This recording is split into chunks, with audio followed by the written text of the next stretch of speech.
এক বনে থাকত দুই খরগোশ, মিনি আর টিনি।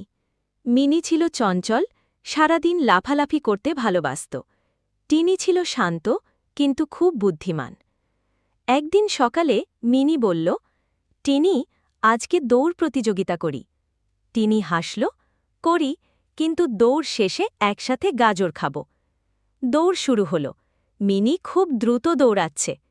কিন্তু হঠাৎ মিনি গোঁফ কাঁপিয়ে থেমে গেল। রাস্তার পাশে এক ছোট্ট পাখি পড়েছিল।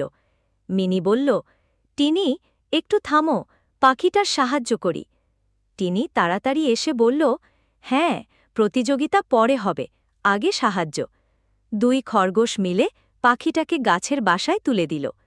পাখি খুশি হয়ে বলল, ধন্যবাদ, তোমরা সত্যিকারের বন্ধু। মিনি আর টিনি একে অপরকে দেখে হাসল। মিনি বলল, আজকের দৌড়ে কে জিতল জানো?